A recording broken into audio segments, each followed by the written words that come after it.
Welcome to 2025 and welcome in to the Mile High Hoops podcast. I am Jake Shapiro, and something really interesting happening with the Denver Nuggets right now is how well they're playing when Russell Westbrook starts.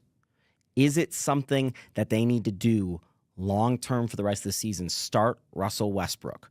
We'll talk about that in a second, but we're also talking about New Year's resolutions today and just generally some stuff with the Denver Nuggets as they move through this season. So like and subscribe to Denver Sports on YouTube as we talk all of the things going on in Denver, and you won't want to miss a beat over there on YouTube. So the Nuggets right now, as we look at it, are playing a lot better basketball, and partially because, as I mentioned on this podcast going into this stretch, they played a stretch of weaker teams. So they've won 3 games in a row. They lost those 2 games in a row against the Suns and the Cavs. Not surprising, given the Cavs are a good team. And they lost that game against the Blazers. But generally, we're looking at a team that's, like 8-3 over their last 11 or something like that. Nuggets are playing just a lot better. I mean, they're playing really sound offense. They've got the offense just rolling right now, scoring 130 points a game, more or less. And the problem has been the defense. And that's going to be a problem as long as the roster is the way it is currently, unless they make a shakeup at the deadline. But they are playing a lot better recently, even without Aaron Gordon. And partially that's because over this stretch without Aaron Gordon, and AG's missed 2 different stretches this year, both with a calf strain. This time, instead of starting Peyton Watson at power forward, the Nuggets have rolled 3 guards, with Christian Braun, Russell Westbrook, and Jamal Murray, surrounded by Michael Porter Jr., who has slid up to play alongside Nikola Jokic. And the Nuggets are 9-2 so far this season in games Russell Westbrook has started. A lot of those games were early on this season when Russ was starting in place for Jamal Murray, who's dealt with a concussion, dealt with some leg issues, and that's kind of to be expected. What's interesting is how well Russ and Jamal are playing together right now. Earlier on this season, the two of them were playing with the bench a little bit, right? They would join in and have stints where they played together, Jamal off ball, Russ maybe as the primary creator, and Jamal would get some time off, being all the physical work, but at the same time was still out there to provide shooting in space.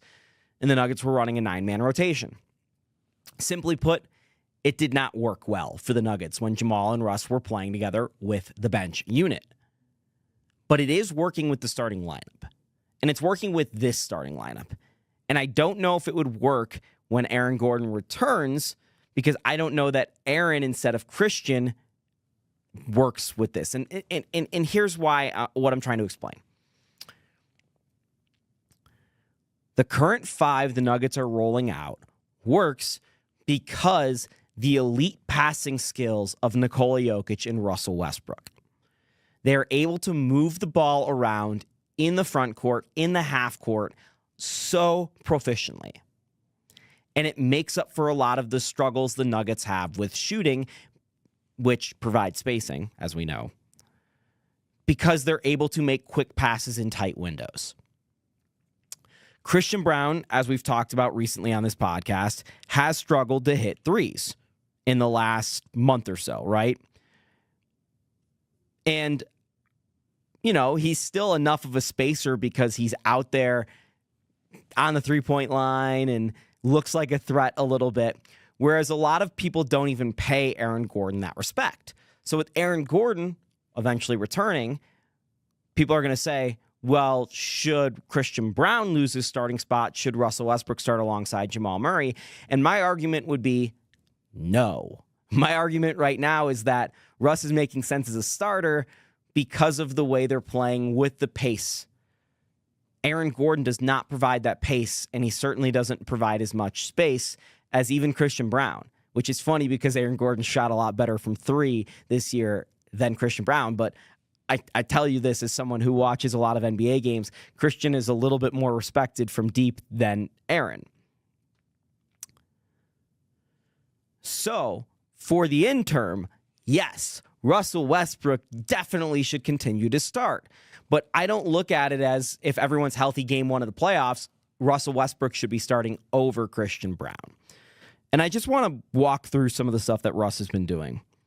So in the 11 games that the Nuggets are 9-2 that he started, 31 minutes a game, 14 points, just about 9 assists, and 6 rebounds. It's fantastic. Like, really fantastic stuff. Obviously, the three-point shooting for Russ, 27%.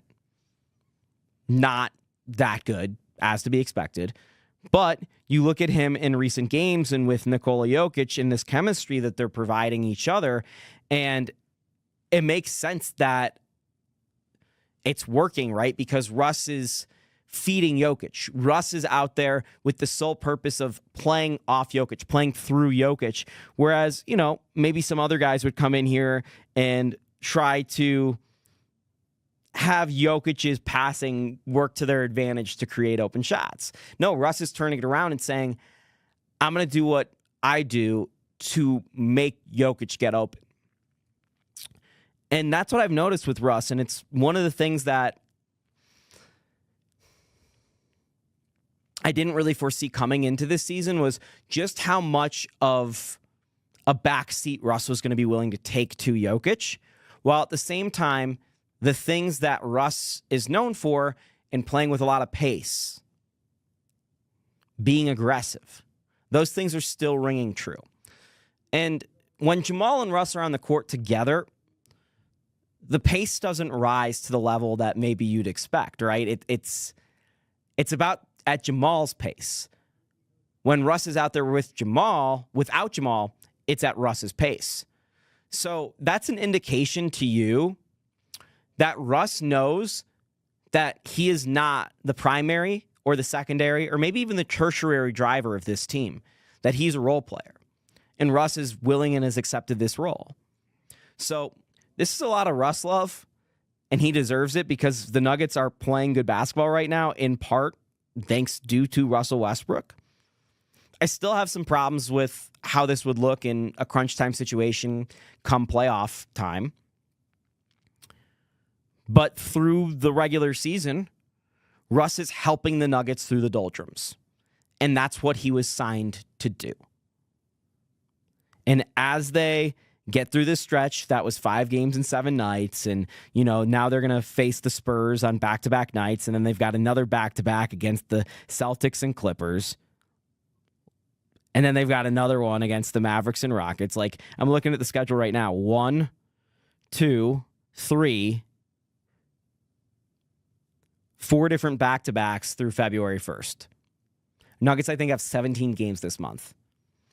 I'm a little worried about Russ with his age wearing out a little bit. I know he doesn't want to take games off. I know Malone has talked about to Russ, hey, do you need a game here or there? And Russ has simply said no because Russ plays through stuff. So I'm a little worried about him wearing out and maybe some efficiency stuff. But ultimately, Russ was signed for this stretch of basketball and to help Jamal Murray through it. And he is keeping the Nuggets afloat at 19-13. He has been a big part of that. Also want to talk about a little bit with Jamal Murray, how well he has looked over the last couple games. I'm thinking he's back, John Wick style. Since that last stretch, since he missed those couple games on that road trip. So 9 games since then, Jamal's averaging 24 points, 6 assists, 4 rebounds, shooting 6 threes a game, making 43% of them. That's Jamal Murray. Maybe the pace is a little lackadaisical at times. The defense has been a struggle, especially in that Cavs game. But we're seeing Jamal Murray get back to Jamal Murray. And I wanted to point that out because I told just about everyone who would listen, talk to me come January 1st, where Jamal Murray's at. I'm not worried about Thanksgiving. I'm not worried even where he's at Christmas. Talk to me at January 1st. And here we are. The numbers look like Jamal Murray again. So We'll see how he continues to play through January. Again, a lot of basketball, but his season stats are going to look a lot different if he continues to play like that, and people are not going to be talking about him like a bad contract and, oh my God, what did the Nuggets do by backing themselves into this? No.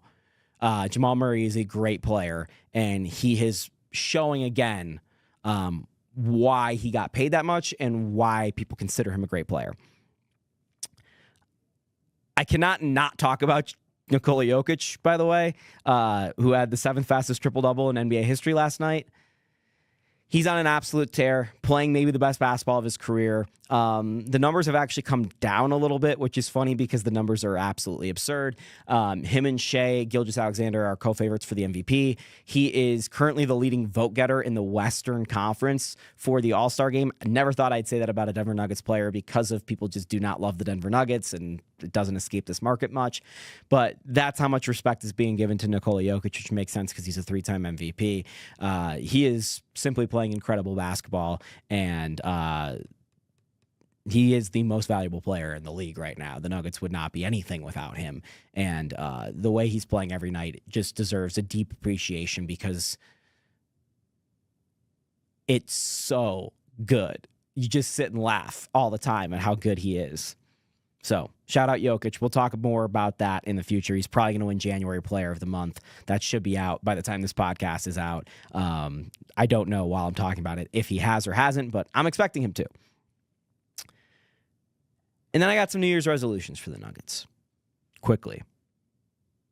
As we start 2025, there are 2 things I want the Denver Nuggets to focus on. At least the players and the coaching staff. They need to play better defense. The Nuggets need to play better defense in 2025 if they want to be legitimate contenders. It starts at the point of attack. It starts out on the perimeter. And yeah, there's a question of if they have the bodies and the people to actually play better defense, but the Nuggets need to pay better attention on that end. Defense is half effort, half personnel. And right now, the Nuggets maybe don't have the personnel, but a lot of nights they just aren't showing the effort as well. And I need them to get through screens. I need them to get around screens. I need them to play better defense.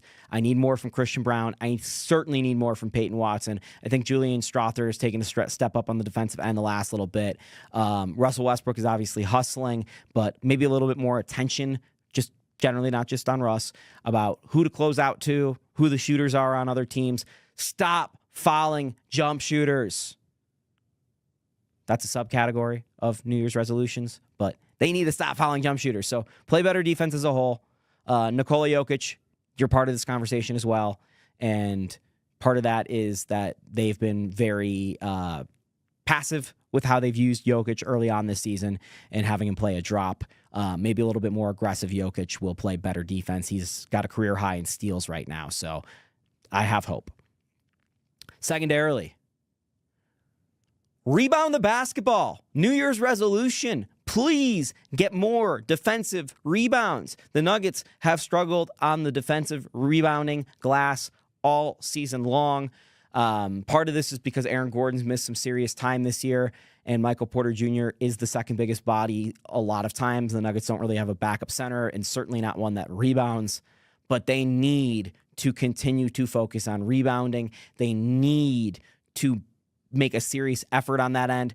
The Nuggets are scoring a lot of points in transition. Most of them are coming off turnovers. It would be very nice if they could get some live ball rebounds and add to their points in transition, where they've been very good this year, and get some free buckets.